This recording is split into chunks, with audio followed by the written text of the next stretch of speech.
Assalamualaikum warahmatullahi wabarakatuh. Bismillahirrahmanirrahim. Alhamdulillahi ladzi hadana li hadza wa ma kunna linahtadiya laula an hadanallah. Asyhadu an la ilaha illallah, asyhadu anna Muhammadan abduhu wa rasuluh. Allahumma shalli wa sallim ala sayyidina Muhammadin la nabiyya ba'da wa ala alihi wa ashabihi wa ma'ala. Yang dirahmati Allah, seluruh kaum muslimin di mana saja berada, khususnya warga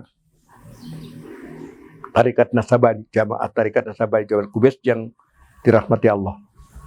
Pada kesempatan ini kita mencoba bersama-sama untuk bisa mengkaji sekal berkaitan dengan ketentuan ibadah kepada Allah Subhanahu wa taala. Dalam Islam, ibadah-ibadah itu ditentukan syarat wajibnya. Ada syarat, ada rukun, ketentuan-ketentuan fikih yang mengangkat tentang berbagai ketentuan ibadah kepada Allah pasti tentu menjadi panduan kita untuk kita dapat melaksanakan ibadah dengan sebaik-baiknya. Jangan ibadah kita dengan kemauan kita sendiri, kemauan hawa nafsu, tapi ibadah kita dengan kepatuhan menurut syar'i, menurut hukum Islam. Dalam hal-hal tertentu ada orang diberikan peluang atau diberikan rukhsah keringanan karena adanya udzur yang dibenarkan oleh syar'i.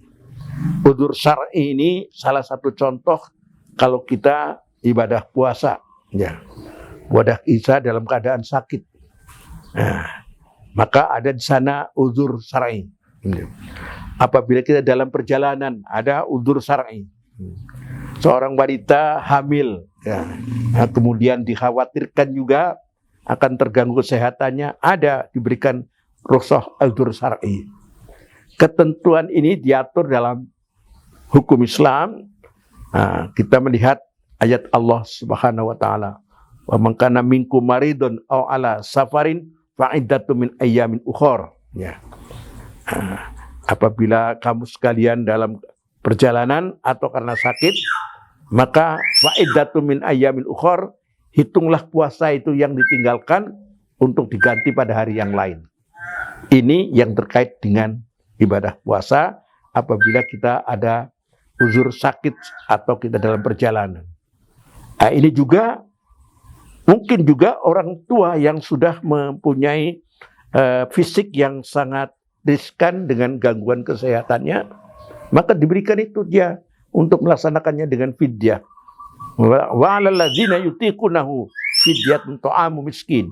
Apabila dia sudah ada kekuatan yang tidak bisa melaksanakan ibadah puasa, mungkin sakit menahun atau karena ketuaannya, maka diberikan keringanan dia tidak melaksanakan ibadah puasa, tapi tetap untuk dekat kepada Allah dengan melaksanakan fidyah atau melaksanakan sedekah kepada orang Islam yang diberikan kepada fakir miskin.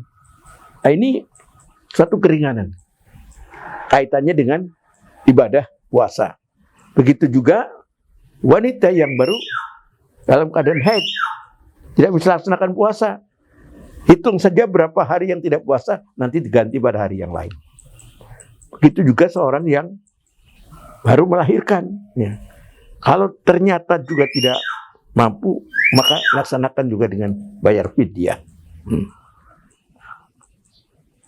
Oleh karena itu, maka dalam hal-hal yang terkait dengan pelaksanaan ibadah, salah satu contoh adalah pada puasa, ada jalan keluar orang yang diberikan kesempatan karena sudah mengalami uzur syar'i yang dibenarkan, tapi tidak ditawar-tawar untuk kemauannya sendiri.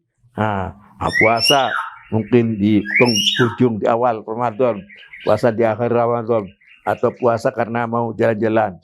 Tidak begitu, karena syarat perjalanan itu pun diperintahkan oleh Allah Subhanahu wa taala, ketentuan hukumnya adalah perjalanan yang baik. Baik ada perjalanan wajib, ada perjalanan sunnah, dan ada perjalanan yang mubah. Kalau perjalanannya untuk maksiat, tidak ada lagi keringanan. Demikian juga ibadah yang lain yang terkait dengan ibadah puasa, ibadah sholat contohnya. Ibadah sholat bagi orang-orang yang terdapat uzur syar'i, seperti kita orang sakit yang mungkin tidak boleh melaksanakan air atau kesulitan memperoleh air dan tidak dengan tayamum. Untuk orang-orang yang mungkin sakit adalah tidak ada lagi mampu untuk berdiri sholat dengan duduk. Demikian dilakukan dalam ibadah-ibadah itu ada ketentuan memang Allah Subhanahu wa taala tidak menghendaki untuk kesulitan, tidak menghendaki yang memberikan bahaya, tapi justru tetap dengan ibadah terpeliharalah kita untuk bisa menjaga kondisi kesehatan kita. Sehingga pada saat kita menerima ada uzur, maka kita sudah bisa melakukan ada jalan keluarnya. Sholat kita dengan duduk. Tidak mampu duduk, kita berbaring. Berbaring yang kayak apa sampai batasnya? Kita sampai dengan melakukan gerakan-gerakan anggota.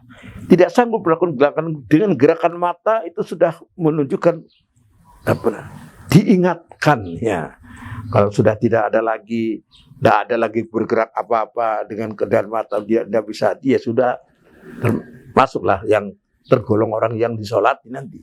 Tapi selama masih ada nafas, kita tidak bisa melaksanakan, tidak meninggalkan sholat, tapi tetap dilakukan dengan cara menurut apa yang bisa dilakukan.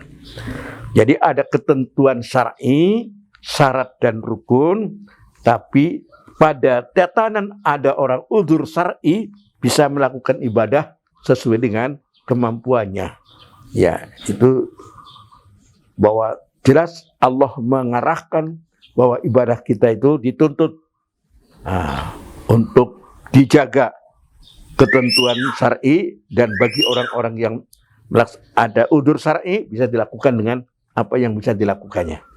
Demikian barangkali untuk sekedar mengingatkan kita bahwa ibadah kita lakukan harus dengan karena Allah, dan kita jaga ketentuan hukum syar'i, dan tatkala kita diberikan keringanan, terimalah keringanan dari Allah itu, dan tatkala diberikan uzur, karena uzur kita lakukan dengan untuk bisa menjaga diri kita tetap menjaga kesehatan. Demikian, billahi taufiq wal hidayah. Nasrun minallah wa fatun qarib. Assalamualaikum warahmatullahi wabarakatuh.